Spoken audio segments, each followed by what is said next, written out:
Salut à tous et bienvenue sur ma chaîne éducative.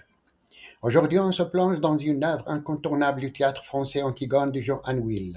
Dans cette vidéo, je vais vous présenter un extrait du prologue suivi d'une série de questions de compréhension et d'analyse parfaite pour vous entraîner à l'examen. À la fin de vous, je vous proposerai aussi un sujet de production écrite avec une correction détaillée, alors restez bien jusqu'au bout. Niveau baccalauréat. Examen de français, texte extrait d'Antigone et de Jean Anouilh, page 119 et 120 du roman. Page 119 et 120 du roman. Le texte. Je lis le texte. On bouge un bloc. Encore, et crayon peut enfin descendre. Enfin descendre. On voit ses cheveux blancs dans l'ombre. Au fond du trou, il essaie de relever aimant. Il le supplie, aimant ne l'entend pas. Puis soudain, il se dresse, les yeux noirs, et il n'a jamais tant ressemblé au petit garçon d'autrefois. Il regarde son père sans rien dire. Une minute, et tout à coup, il lui crache au visage et tire son épée, crayon abondit hors de portée. Alors Emma le regarde avec ses yeux d'enfant, lourd de mépris, et Crayon ne peut pas éviter ce regard comme la lame.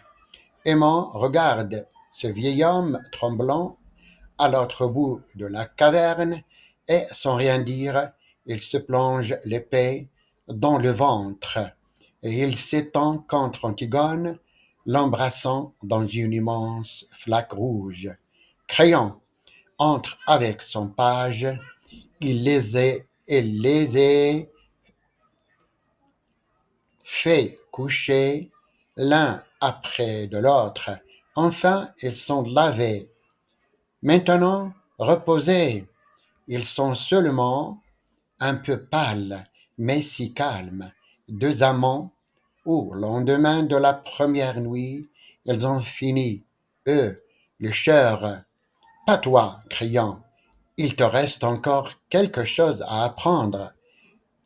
Eurydice, la reine, ta femme, criant, une bonne femme parlant toujours de son jardin, de ses confitures, de ses tricots, de ses éternels tricots pour les pauvres. C'est drôle, comme les pauvres ont éternellement besoin de tricots. On dirait qu'ils n'ont besoin que de tricots. Les pauvres de Thèbes auront froid cet hiver, criant. En apprenant la mort de son fils, la reine a posé ses aiguilles. Sagement, après avoir terminé son rang, posément, comme tout ce qu'elle fait, un peu plus tranquillement peut-être que d'habitude. Et puis, elle est passée dans sa chambre. Sa chambre a l'odeur de lavande, au petit napperon brodé et au cadre de peluche pour s'y couper la gorge, criant. Elle est étendue maintenant sur un des petits lits jumeaux, démodés à la même place où tu l'as vue, jeune fille, un soir, et avec le même sourire, à peine un peu plus triste, et s'il n'y avait pas cette large tache rouge sur les linges autour de son cou, on pourrait croire qu'elle dort. Maintenant, on passe aux questions de compréhension. Question de compréhension numéro 1.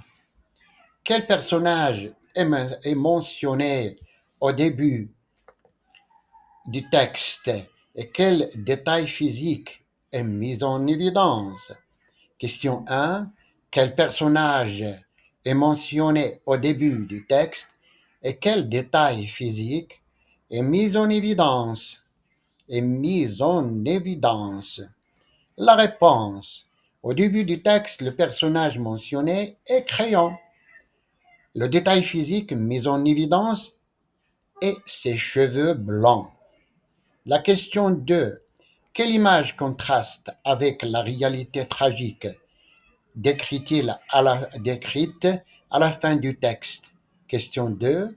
Quelle image contraste avec la réalité tragique décrite à la fin du texte? La réponse. L'image qui contraste avec la réalité tragique est celle d'une personne qui dort paisiblement. Question 3. Quel élément indique que la personne mentionnée à la fin du texte n'est pas réellement en train de dormir? Question 3. Quel élément indique que la personne mentionnée à la fin du texte n'est pas réellement en train de dormir? La réponse, l'élément qui indique que la personne ne dort pas est la large tache rouge sur les linges autour de son cou. Question 4. Où se déroule la scène décrite dans le texte? Question 4. Où se déroule la scène décrite dans le texte? La réponse. La scène se déroule au fond d'un trou, dans l'ombre. Question 5. Quel est le sentiment général qui se dégage de ce court extrait? Question 5. Quel est le sentiment général qui se dégage dans ce court extrait? La réponse. Le sentiment de tragédie et de mort se dégage de ce court extrait. Maintenant, on passe aux questions d'analyse. La question numéro 1. Identifiez la figure de style présente dans la phrase. On pourrait croire qu'elle dort. Expliquez son effet. Question 1. Identifiez la figure de style présente dans la phrase. La phrase « On pourrait croire qu'elle dort ». Expliquez son effet. La réponse. La figure de style est une litote. Elle consiste à atténuer l'expression d'une idée pour renforcer son effet. Ici, l'idée de la mort est atténuée par l'image du sommeil, ce qui rend la scène encore plus poignante. La question 2. À quel registre de langue appartient le texte? Justifiez votre réponse. Question 2. À quel registre de langue appartient le texte? Justifiez votre réponse. La réponse. Le texte appartient au registre courant. Le vocabulaire est simple et accessible et la syntaxe est correcte sans être excessivement recherchée. La question 3. Analysez l'emploi du mot ombre dans le premier paragraphe. Quelle est sa connotation? Question 3. Analysez l'emploi du mot ombre dans le premier paragraphe. Quelle est sa connotation? La réponse. Le mot ombre a une connotation négative. Elle suggère un lieu obscur, mystérieux et potentiellement dangereux, renforçant l'atmosphère tragique de la scène. Question 4. Proposez un synonyme du mot bloc dans le contexte de ce texte. Question 4. Proposez un synonyme du mot bloc dans le contexte de ce texte. La réponse. Un synonyme possible est pierre. Bloc ou pierre. Question 5. Réécrivez la phrase. On bouge un bloc. Encore, et crayon peut enfin descendre. Au passé simple. Question 5. Réécrivez la phrase. On bouge un bloc encore. Et crayon peut enfin descendre. Au passé simple. La réponse. On bougea un bloc encore. Et crayon pu enfin descendre. Question 6. Quelle est la fonction grammaticale du mot blanc dans la phrase? On voit ses cheveux blancs dans l'ombre. Question 6. Quelle est la fonction grammaticale du mot blanc dans la phrase? On voit ses cheveux blancs dans l'ombre. La réponse blanc est un adjectif qualificatif. Question 7. Transformez la phrase. S'il n'y avait pas cette large tache rouge sur les linges autour de son cou, on pourrait croire qu'elle dort, en une phrase. Conditionnel type 2. Question 7. Transformez la phrase. S'il n'y avait pas cette large tache rouge sur les linges autour de son cou, on pourrait croire qu'elle dort, en une phrase. Conditionnel du type 2. Conditionnel de type 2. La réponse. S'il n'y avait pas eu cette large tache rouge sur les linges autour de son cou, on aurait pu croire qu'il dormait. Question 8. Expliquez l'importance du champ lexical de la mort dans ce texte. Question 8. Expliquez l'importance du champ lexical de la mort dans ce texte. La réponse. Le champ lexical de la mort, tache rouge, cou, elle dort, crée une atmosphère de tragédie et de désespoir. Il met en évidence la violence et la fatalité de la situation décrite. Question 9.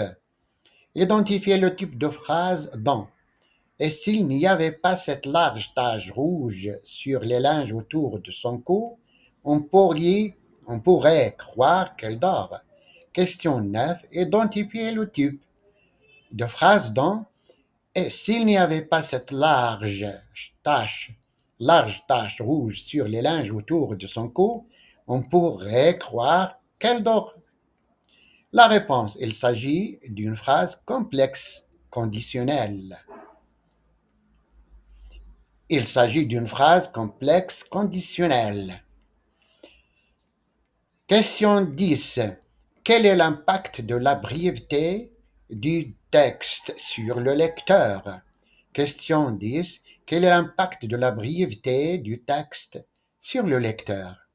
La réponse. La brièveté du texte intensifie l'impact émotionnel sur le lecteur. Chaque mot est choisi avec soin pour créer une image forte et suggestive. Passons maintenant à la production écrite. Le sujet.